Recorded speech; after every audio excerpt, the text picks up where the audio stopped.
नमो तस्स भगवतो अरहतो सम्मा संबुद्धस्स। बुद्ध और उनका धम्म बाबा साहेब डॉक्टर अम्बेडकर द्वारा रचित कालजयी पुस्तकों के इस रचना संसार में आपका स्वागत है। आप जानते हैं कि इस समय हम लोग बाबा साहेब डॉक्टर अम्बेडकर द्वारा मूल रूप से अंग्रेजी में रचित ग्रंथ द बुद्ध एंड हिज धम्मा, इसका ये हिंदी अनुवाद आप तक पहुंचा रहे हैं। और ये जो हिंदी अनुवाद है, ये हिंदी अनुवाद डॉक्टर भदंत आनंद कौशल्यायन जी का है। तो आइए इस कड़ी में आगे बढ़ते हैं और हमेशा की तरह आपको याद भी दिला देते हैं कि ये बुद्ध और उनका धम्म के सप्तम कांड का पहला भाग है। और इस पहले भाग का ये पहला अध्याय एक बड़ा शीर्षक लिखते हैं बाबा साहेब। इस शीर्षक का जो रूप है वो ये है कि निकटस्थ जनों से भेंट।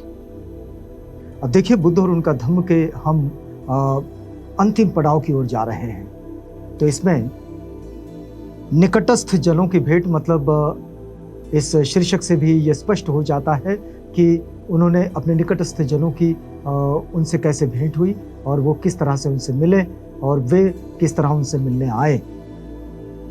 इसमें पहला अध्याय धर्म प्रचार के केंद्र, यानी कि धम्म प्रचार के केंद्र। धर्म शब्द सुनने पर थोड़ी तकलीफ हो जाती है बहुत सारे लोगों को, तो इसके लिए धम्म प्रचार के केंद्र। बाबा साहेब लिखते हैं कि धम्मदूतों की नियुक्ति के बाद तथागत बुद्ध स्वयं किसी एक जगह नहीं बैठे, वे भी स्वयं धम्मदूत बने रहे। तथागत किसी एक जगह मतलब ऐसा नहीं हुआ कि उन्होंने भिक्षुओं से कहा कि जाओ आप प्रचार करो, जैसे कि चरत भिक्खुवे चारिकं बहुजन हिताय बहुजन सुखाय, ये जो कहा जाता है कि भिक्षुओं जाओ चारिका करो, तो उन्होंने सिर्फ भिक्षुओं से कह दिया, ऐसा नहीं।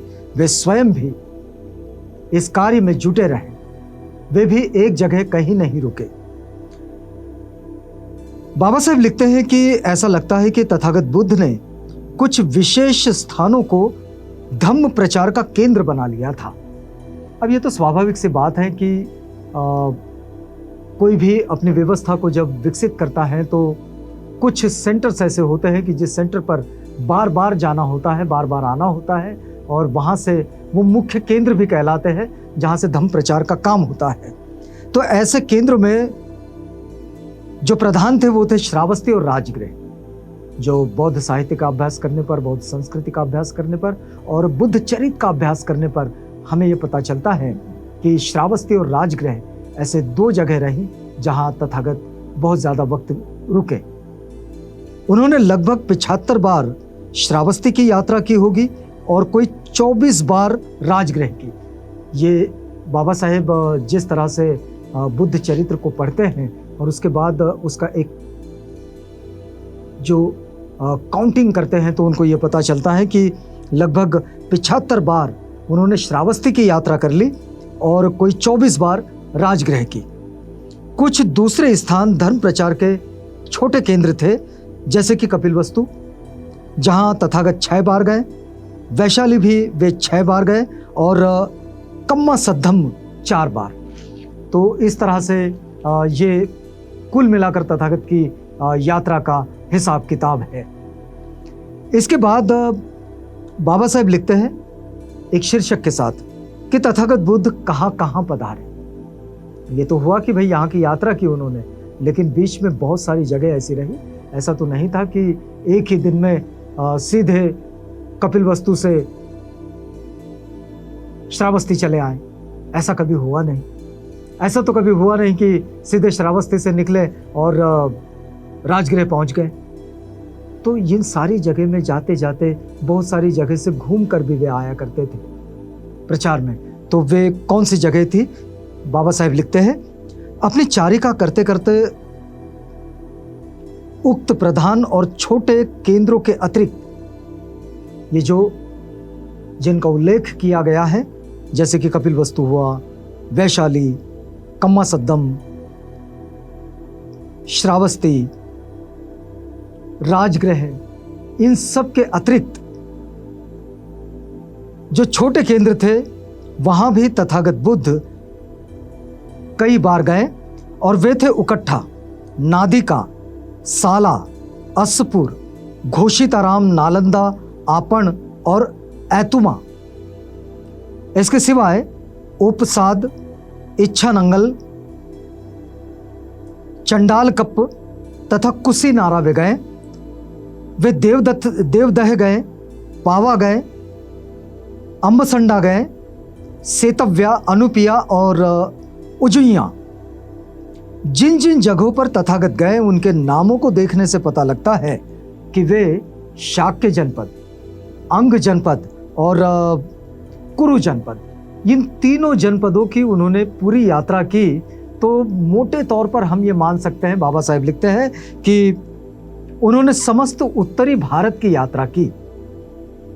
इन स्थानों की संख्या बहुत अधिक प्रतीत नहीं होती, लेकिन इनके बीच की भी दूरी कितनी है तो इसे समझना बड़ा जरूरी है।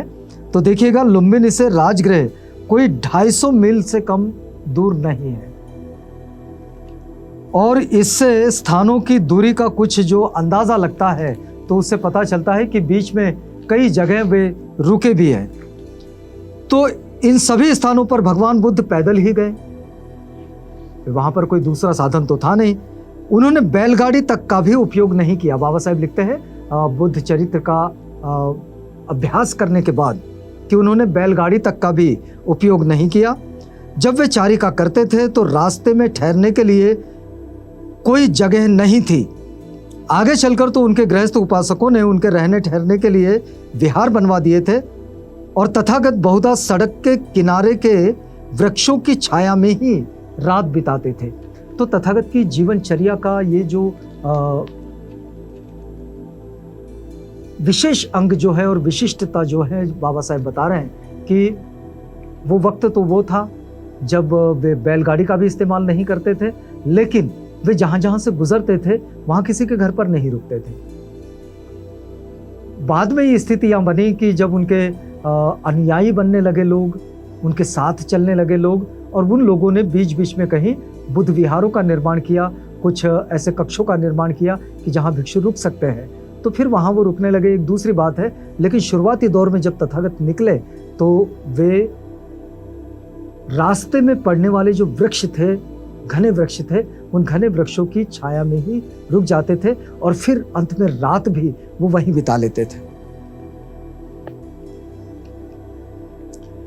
जिनके मन में संदेह थे उनके संदेह मिटाते हुए, जो विरोधी थे उनके तर्कों का उत्तर देते हुए, जो बच्चों की तरह उनका विश्वास करते थे उन्हें सत्पथ दिखाते हुए तथागत एक जगह से दूसरी जगह, एक गांव से दूसरे गांव विचरते थे। तो तथागत की दिनचर्या ऐसी थी कि वो किसी एक जगह रुकते नहीं थे। बाबा साहब लिखते हैं, पहली बात कि जिनके मन में संदेह था उनके संदेह को मिटा देते थे। कोई भी अपनी शंकाएं लेकर तथागत के पास पहुंच जाते थे और तथागत उनकी शंकाओं का निरसन कर देते थे। कुछ ऐसे थे जो विरोधी थे, तथागत का बड़ा विरोध करते थे, तो उनके तर्कों का उत्तर दे देते थे, और फिर जो बच्चों की तरह उनका विश्वास कर लेते थे। बहुत सारे लोग ऐसे होते हैं जो अपनी शास्त्रता से कभी सवाल नहीं करते, वो बस विश्वास करते हैं। तो ऐसे जो विश्वासी थे, बाबा साहब ने यहाँ जो शब्द इस्तेमाल किया है कि वे जो बच्चों की तरह, मतलब बच्चे जैसे अपने माँ बाप पर विश्वास करते हैं, उनसे पलटकर सवाल नहीं करते, उनकी बात को मान लेते हैं, आज्ञाकारी होते हैं, तो वैसे ही बच्चों की तरह जो तथागत पर विश्वास कर लेते थे, उन्हें वे सतपथ की राह दिखाते थे कि सतपथ क्या है। तो सतपथ को दिखाते हुए तथागत यही काम करते हुए एक जगह से दूसरी जगह, एक स्थान से दूसरे स्थान पर, एक गांव से दूसरे गांव चले जाते थे। अब देखिए आगे बाबा साहेब लिखते हैं कि तथागत बुद्ध जानते थे कि जितने लोग उनका उपदेश सुनने आते थे वे सब न समान रूप से बुद्धिमान होते थे और न ऐसे ही कि जिनकी पहले से कुछ पूर्व धारणाएं न बनी हुई हो।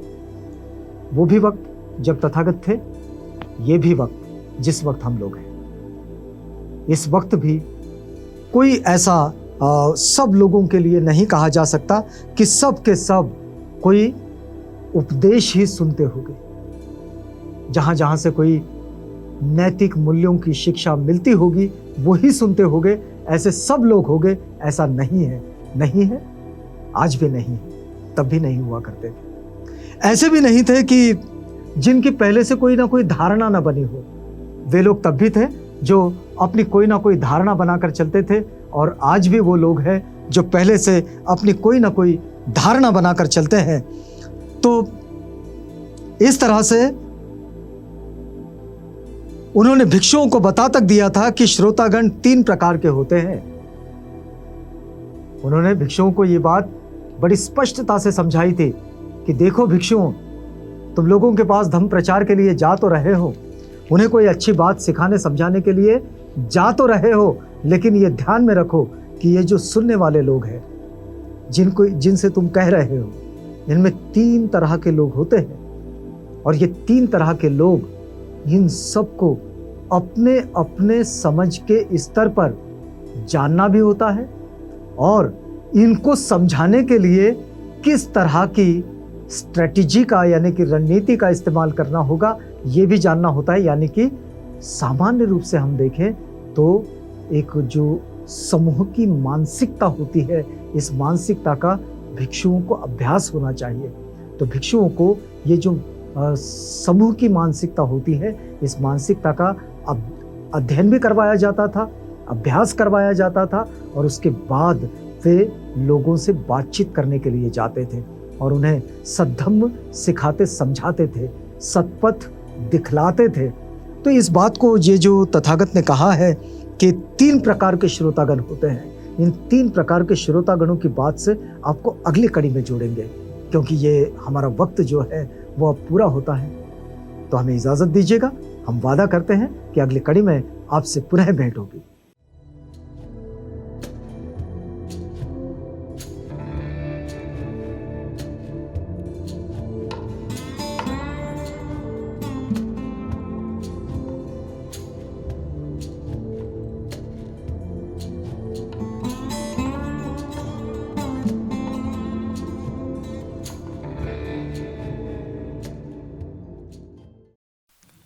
बुद्ध और उनका धम्म।